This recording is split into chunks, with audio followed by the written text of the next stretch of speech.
Good evening and welcome to the Black Robe podcast and happy 2023. This is the very first podcast of the new year.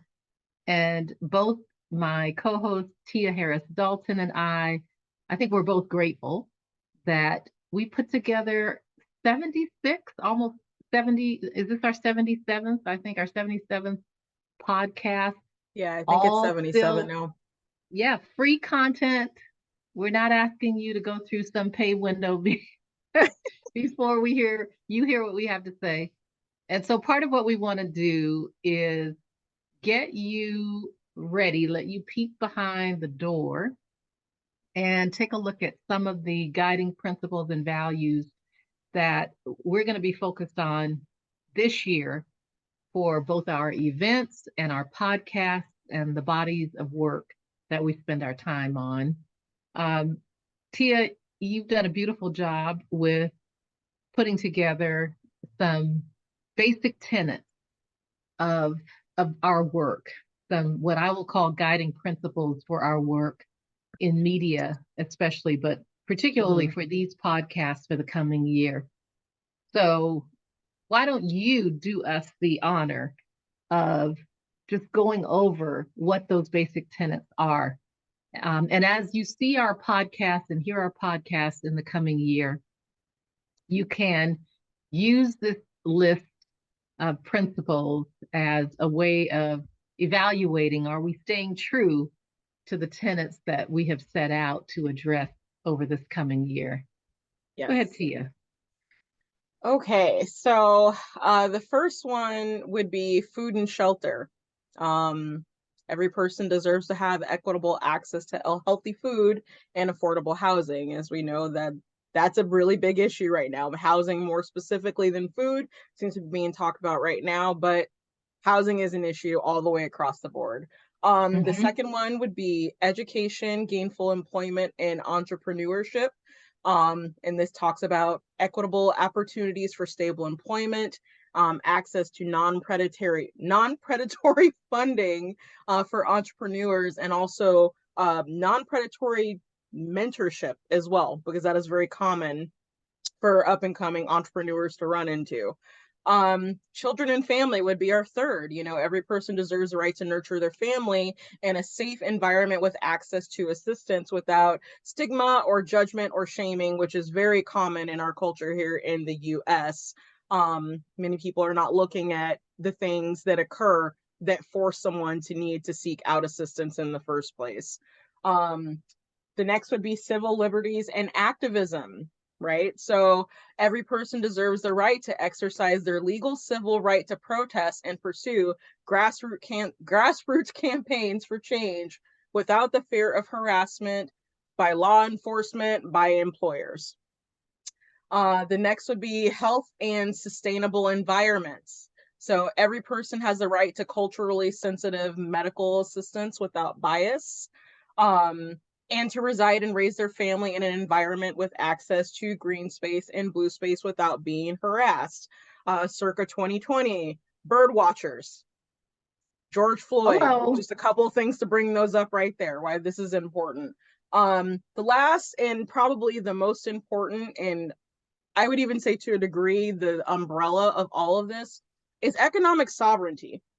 So every person has the right to sell their homes and businesses for fair market value without needing to remove the presence of themselves in that environment so that that wealth can be passed on to their descendants. So we're looking at like redlining laws that are still on the books, laws saying where Black African Americans can and cannot live, and having to whitewash your home in order to get a fair value. This most recently just happened a few months before the end of the year to a couple in Seattle. So it's still going I on. It saw a still happens. documentary. Yeah. Yeah, there was a documentary about that and um, how, and I think the neighbor actually helped them figure out that the real estate appraiser and maybe even the agent, I can't remember the players at the moment, but there Mm-hmm. were hundreds of thousands of dollars of Yep. value, difference in value when the Black family was present and had all of their things and their pictures there, so people knew it was a house that belonged to an African American family. When they took all of those elements away and their white neighbor opened the door, Mm-hmm. it changed the value of the house by hundreds of thousands of dollars. I want And to say it was almost a quarter million. yeah, Like, it because should they're in the not be Seattle area, happening. it's a very nice area. Yeah, it went up a substantial amount. And like from the article that I read, they were using places not even in the neighborhood to try to price these people home and jack them of their hard-earned equity that they put into that home. Like the fact that that can even be done is just, it's appalling. Yeah, come on now. The comparatives should not be 15 miles away. Right. 15 blocks even is a push, but Mm-hmm. you 15 miles away trying to find a comparable, something's wrong with that picture. Well, thank you for running through those tenets. I know we went through those rather quickly, but we just wanted to give you a high level introduction to what's motivating us to have these conversations, to create this type of content, to raise your awareness level and understanding of the issues that we see, issues of equity and justice that we see. And this year, we're just going to talk about what we need as a community to thrive and be well and to have wisdom applied to our decision making and to achieve the kind of generational wealth that, frankly, there's been barriers to us getting that done for generations. And in particular, we're going to start out with the Queens in February, letting the Queens talk. And we haven't really landed completely on the title because we'll always have something created. Oh yeah. But you can be sure that it'll be one of these tenets will be the focus of what we talk about. And Tia, I was just thinking that you and I were talking earlier today about how Black women, African American women, we have for generations taken care of other people's children and families and households to the detriment of our own. And yet we have to ask that age old question, ain't I a woman? When Mm-hmm. it comes to how we are viewed and perceived. Um, of course, the stereotypes that attach to us, the over sexualization, the notion of the angry Black woman, the notion of the sexually whatever, over Mm-hmm. sexualized woman. And, we've had to deal with a lot of those stereotypes, which have eventually erode, I think, our sense, our awareness of who we really are and what we're really capable of. And so, who better than African American women to talk about what a woman needs? And especially African American women who are heading up families, what does a woman need really to be the head of a family? Um, and some people would say, my mother would say, a good man. But having had a couple of those, I think there's some other things we might need as well. And so this will be an opportunity in February. We'll have an opportunity to talk about, you know, what the community really should know about what Black women need. And we'll have some title. We'll do our title. That we And will. and just have the community come and listen to a panel of Black women about what they need in order to thrive, to lead themselves, because it's first about self, and then it's about family, and then beyond that, about leading the community. I think we'll also talk this year about, I know in our next podcast, we're going to be interviewing Kimmy Guillen. Ginn, for those of you who know her, and for those who don't, we'll introduce her from Vibrant Schools.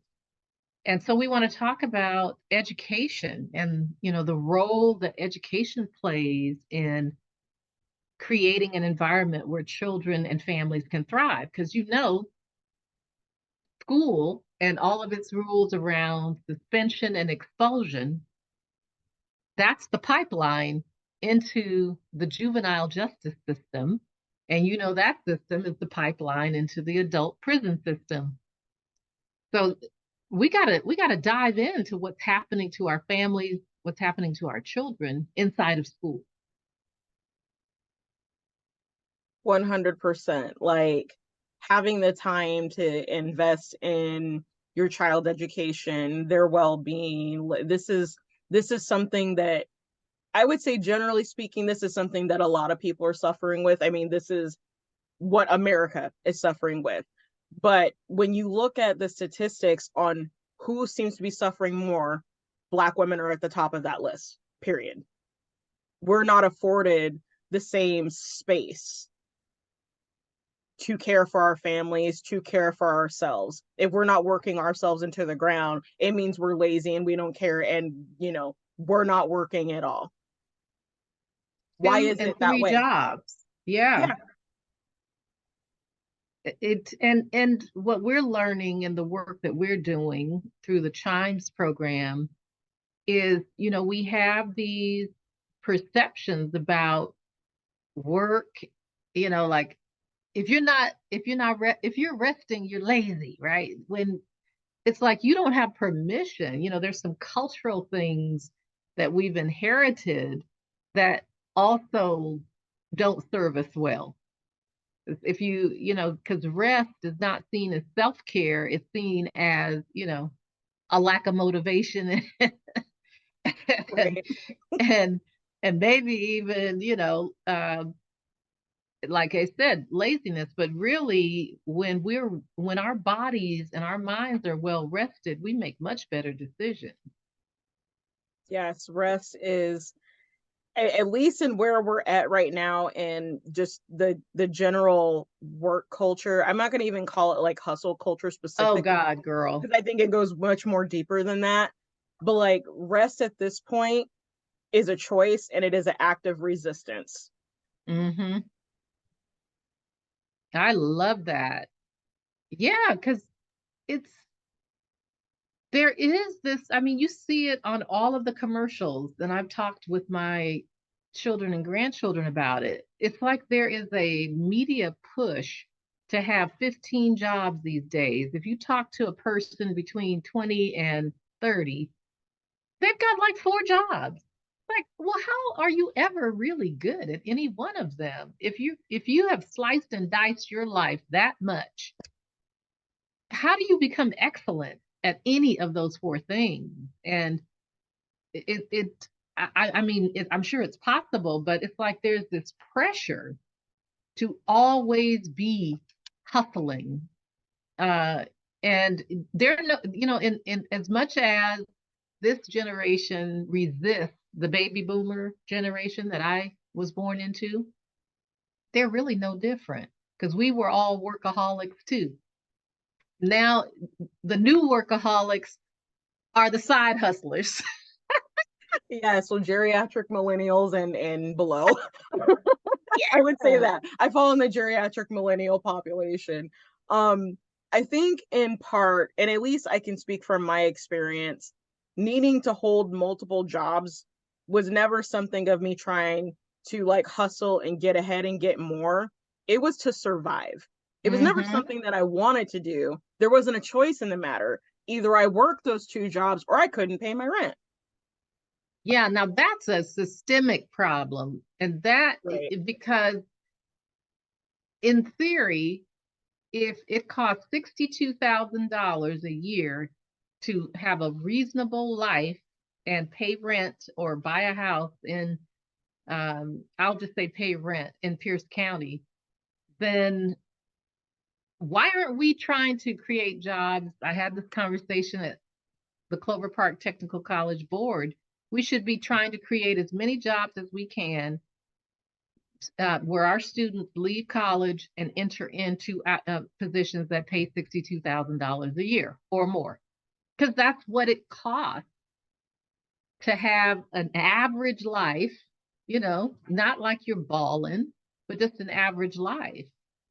Um, and then I had an entrepreneur say to me, well, if I pay everybody $30 an hour, the prices of what I sell have to go up exponentially. And um, not everything is worth $30 an hour, and he's basing that on $60,000 times 2,000 hours a year. I mean, $30 times 2,000 hours to get to the 60,000. He said everything's not worth $30 an hour, because that's what you're saying I need to pay people. Well, maybe maybe you need to look at the profit margin, your profit expectations, Right. and give some Happy thought to employees that. have a living wage. They're less likely to leave. You're more likely to get retention, less likely to have to replace them. The statistics are there. Everything else, in my mind, is just an excuse to not do it out of greed. Yeah, and that, you know, that that's what we can see. I think the places where minimum wage is still $9 an hour, Right. you know, um, it is that way because the local policymakers have decided that business profit is more important than a livable wage. That's what they've decided. And it's really it's, I don't, this is the kind of thing that we're going to bring um, some wise voices and some deeply knowledgeable folks in to talk to us about over the year. Because wealth building, especially within the African American community, is something we just have to find a way to get beyond some of the barriers. And maybe entrepreneurship is it, because that's in essence what this speaker said, that people have to stop working for others and create uh, some way of setting their own rate, right? So some service or some product where they control the value that's exchanged, and then they can have the $15 an hour job as a side hustle if they choose to, or as one of 5 side hustles, whatever. I don't know about all that. Yeah, again, just based on my experience, they're not wrong. They are not wrong. And it comes again back to, being given the space to take care of yourself and your own family the way you take care of that deadline or that project at work. And there is no, okay, let me back that up. I'm not going to say there's no work-life balance, but there's a very limited work-life balance. And when you look at some of these larger companies, these conglomerates, it's like steering a big ship, trying to institute a new culture that actually cares for the employee versus caring over the profit margins of the company. Now, let's not be ignorant here. And I'm not saying profit margins don't matter, but you're not going to make any profit if you can't hire nobody and you can't keep anybody. You're spending all your money on training. This seems like common sense, right? So, like, to be able to have the flexibility to take care of yourself, take care of your family, and control your income, for many, entrepreneurship is that way. And I think back to what was in the minds of my ancestors when on January 1st, 1862, then President Abraham Lincoln signed the Emancipation Proclamation that said, on this day in 1863, you shall be free. It's like, okay, now what do I do? Right? I've been working for somebody else, slave, paying nothing except, some barely subsistence, room and board, right? If you could call it that, and living under these horrific conditions. And now I have to do something that produces an income for me and the people that depend on me. I can understand how that can be a overwhelming, thinking about it could be overwhelming. But I do think African American people, if you are stuck in these $12 to $15 an hour jobs, considering entrepreneurship and figuring out a way to leverage a gift or a talent or a skill you have is a completely legitimate course of, for your career to take. It just is, because you just, and you're never going to get out of a poverty rut relying on public benefits. I think those They're benefits planning are to give them. great to kind of stabilize you until you can launch. But, I've known families that for multiple generations, the only income they've had is TANF or AFDC or something that is a very limited government benefit. And the minute you start making $5 more than what you're allowed, they jerk it right out, right? Yep. Even Section 8, don't make $5 more than you're supposed to, or your rent goes up 50 bucks, right? So they're not really designed for you to thrive. They help stabilize. And so I think they're people should take advantage of those benefits if they can get them. And there's no shame in that.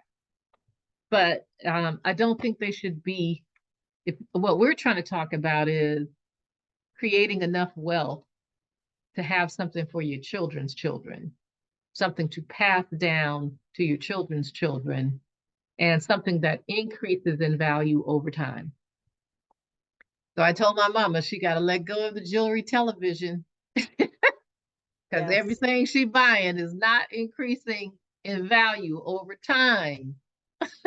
It's not. I don't care how much they say that piece of tanzanite is straight out of Jamaica. No, it ain't. The consumerism is big on that. And part of that is targeted, I would even say in some instances and in some areas specifically to Black culture. Of course. And No care elders and whatsoever about elders. building the intergenerational wealth so their children's children can come back and, participate in your brand. It's all about this looks good, this looks flashy, so you should have this now or you don't matter. And breaking that mindset is probably Ooh. one of the hardest thing, but most important things I would say our entire community can do. Well, my mother said it to me yesterday. Your daddy and I, we were just living for the day. We were trying, after we raised all of you, we decided we were just going to enjoy ourselves. And I said, yeah. And that's why you're 87 years old and still got a mortgage because y'all were enjoying yourselves instead of doubling up on that doggone mortgage and paying that house off that we were all raised in.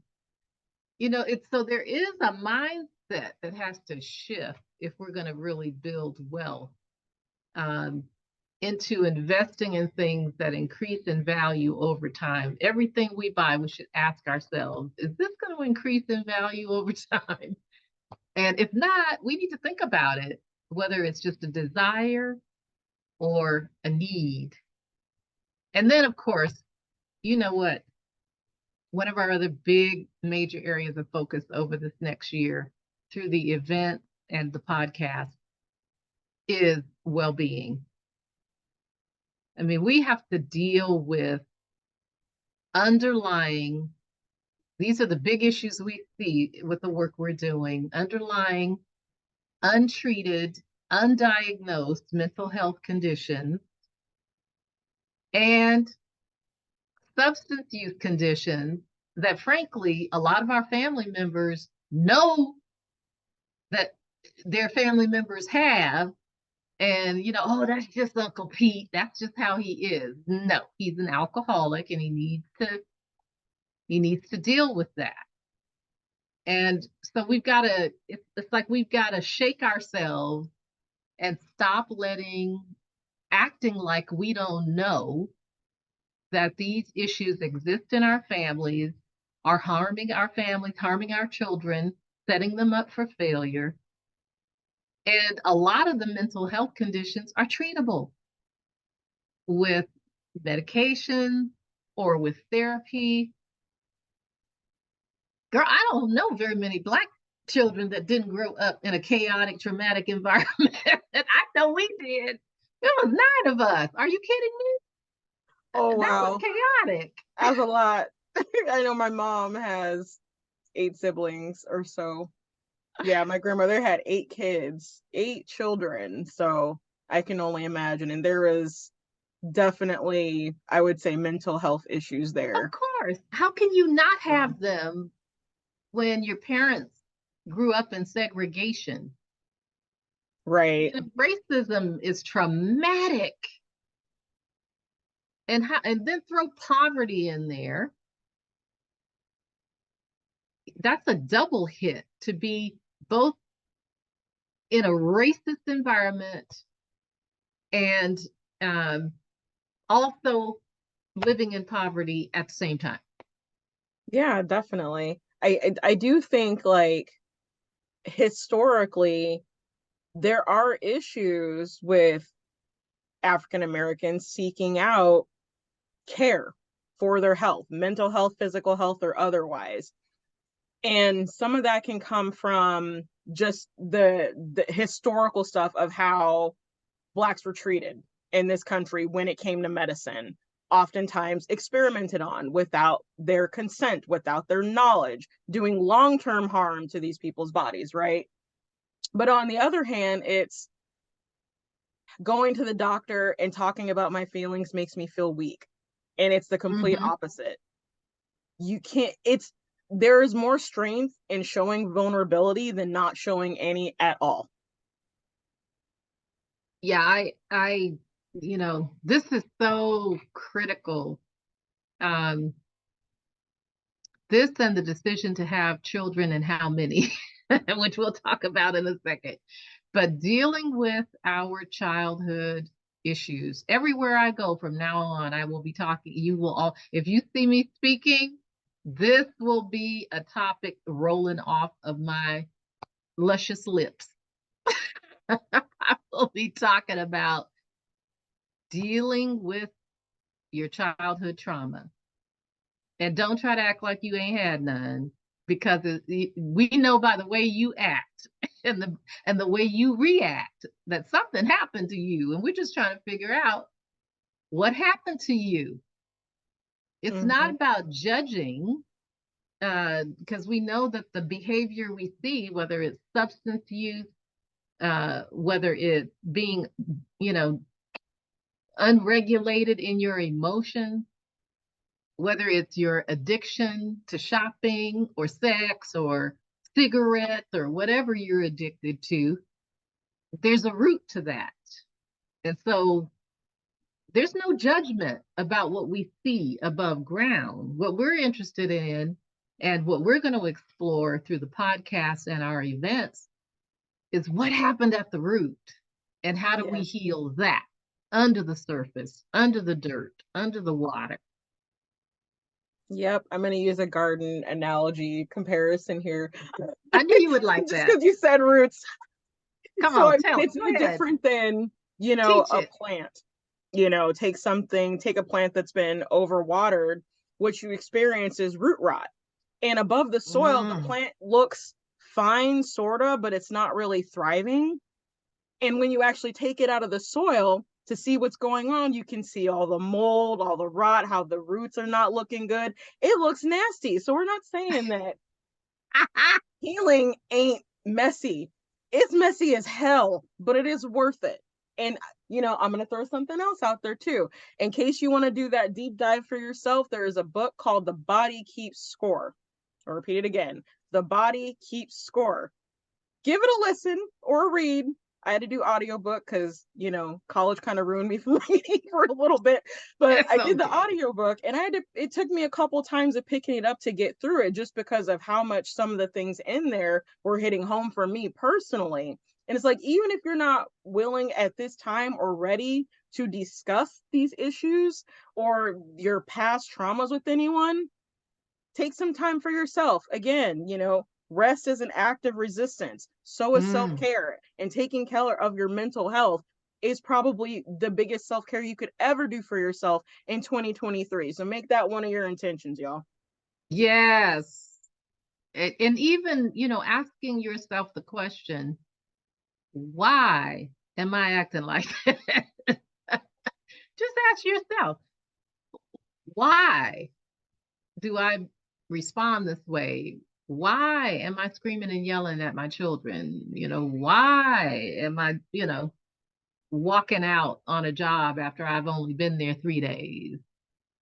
Like what's beneath that? And so yeah, we're gonna take our audience into the root system so they can shake off the mold and, and all the fungus and whatever else is growing on their spirit, because those things are weighing us down as a community at a time at this never before. This is an unprecedented time when we need to be in control of what's happening in our families, first in ourselves, and then in our families and in our communities. We need to take that power back and start making wise decisions about what we do with our time and our money, how we treat each other, ourselves, our children, our community members. And yeah, we're going to go there about family size. We'll be we're going to meddle in that a little bit because I just want to know, why are we having so many children? I love, I love myself some kids. I'm with my Yes, grandchildren as all the often as babies. possible. I grew up in a big family. The noise doesn't bother me. Um, but if you are already struggling in poverty and you can't make ends meet, how is that a good, wise choice to keep bringing more and more children into that environment when you got an eviction notice on the front door? I got a call where, mom has, a number of children and is pregnant with another one and has an eviction notice to deal with. What does IBJ do for that family when, we don't have the housing uh, for 5, 6, 7 people? One of our clients had 10 kids, girl. Like, and here's Yeah. the phenomenon that I'm really trying to understand, that I'm hoping we can get some professional voices to speak on. It's the mothers who have lost their children to child welfare. And even while their children are still in state care, are having more children. I'm trying to understand that, and I'm hoping that we can, I want to hear from some of the mothers about, what their thought process is, and how we can best support them so that if they make that choice, they're in a position to create and sustain an environment where all of their children can be well. Yeah, that would be amazing. It is an interesting question that you pose, and it kind of brings me back to what we were talking about a little bit earlier of giving Black women the space to care for themselves and to care for their families. Like, a lot of that has to do with healthcare as well and access to it. You can have insurance all in the world, kick-ass job. Excuse me, I just said That's all right. but a great job, lots of benefits, but then you have no time to actually utilize those benefits and make sure that your health is in tip-top order by going to the doctor. You don't have access to maybe go to counseling, to talk to that therapist about, well, this is something that my mom did. There's, 8 of us, there's 10 of us, and here I am. And there's, I've got 6, and the 7th is on the way. I mean, there is a generational pattern in some of this, and it does take a conscious effort of understanding how that's affecting you, why that's affecting you, and then what you need to do in order to break that cycle to make sure your children don't do the same thing. Yeah, it's I mean, hey, let's be honest, it has its roots in the breeding that used to happen in slavery, where Black women, that's all, that's what we were used for, the production of children, because those children were then assets that were sold, right? And so we don't have to do that anymore, y'all. I didn't even make that We don't connection, have to Carol. find we don't have to find our value in in procreation. It's a beautiful thing, and it should be a choice that men and women together make. But listen, I'm going to speak to the brothers for a moment now. If you are going to lay down, then when you get up, you need to bring something to the table to help make sure your children are well. And what do you mean you don't want to put your name on the birth certificate because you don't want to be responsible for child support? Look, we ain't playing that. What? Oh, and listen, the mothers that go along with that, shame on you. That's a detriment to your own child. I know I'm gonna get in some trouble with this podcast. Oh, you and me both. I mean, if you're going to call yourself responsible enough to have unprotected sex with someone, you need to be responsible enough to handle the outcome of what can happen from that. That's just, Especially when you dealing with a person that's already a parent of a number of children, then clearly there is the possibility that another one will come. There is nothing more heartbreaking. I have dealt with it with some of my clients who their parents die and that child has no father's name listed on their birth certificate. Now, everybody around them knows who that person is, and that person knows who he is.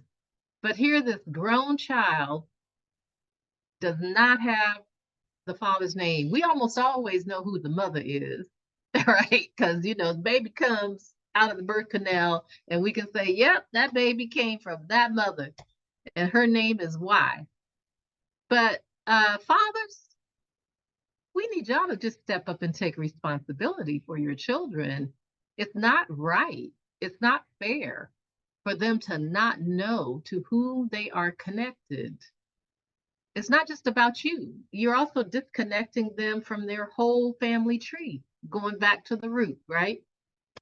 yep, there's a cycle to be broken there as well. I didn't realize that that's so pervasive. It's too That's pervasive.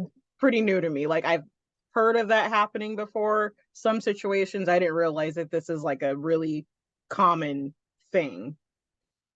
So my Yes, mind is and kind of blown there. and where I get upset is when mom is a co-conspirator with that. So dad walks off and refuses to do paternity, but mom knows who dad is and won't put the name on the birth certificate. What is that about? So these are the kind of questions we're going to deal with these issues. They're very personal, intimate issues that if we don't figure them out and fix it and overcome it, we put our children at risk because we are making some decisions that will affect our families for generations into the future. Any intervention we make right now will have that has a positive long-term effect. You might not see it. I might not see it in my lifetime, but a generation from now, that cycle will shift.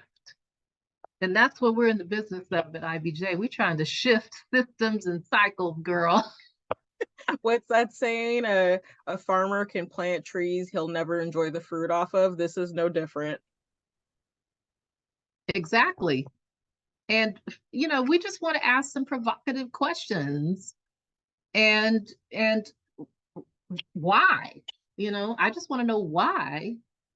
What's the motivation? What's the thought process? And hey, if you got a good rationale for why you had 10 children, cool. Let me hear it. And I might say, well, hey, more power to you. Go ahead and have 10 more. But could you make sure you work on your parenting before you have number 11? it's a big responsibility. So, Yeah. okay, so we have been all around the world.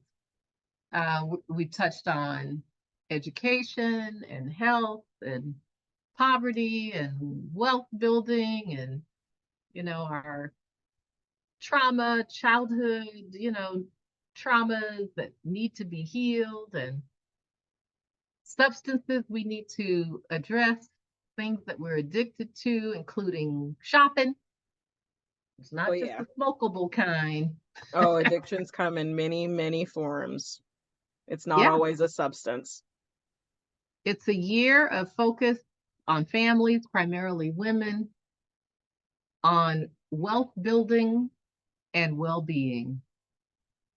And so we're excited that we're going to have our audience hopefully right along with us, um, enjoying the ride, maybe making some comments, suggesting some topics, some guests. We're going to have some big names and maybe not so well known names coming up from both our local and regional community because we want to go to the expert voices this year too to better understand what the thought process is, what the policies need to be so that the African American community can thrive and be well. Any Yes, get final up in them comments, comments, Tia? y'all. I Miss was Ruth, saying, Miss Ruth telling our Simpson? audience, get up in the comments. Let us know. Let us know what you think. If you feel comfortable, share your experience, engage with us. We will engage back. And we are so grateful that you're with us for what's going to be a really incredible year. I know I'm definitely looking forward to it. Yes. And you're going to create a compilation video at some point, a compilation podcast um, that we'll Yes. post on our YouTube page, and folks can enjoy that. There were a couple of videos you did last year that, were like number one, number two. Our May 11, 1969 podcasts were extremely powerful and lots of watches happen. I'm sure multiple watches. And I'm sure it wasn't just the guests that were watching themselves either.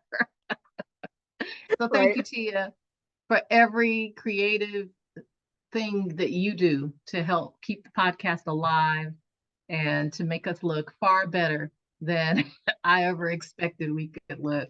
It's Oh, it's great been to my have you pleasure. in front of the camera now, not just behind it. So happy New Year to you. Happy New Year to our audience. And we'll see you the next time on the Black Robe Podcast. Bye, y'all.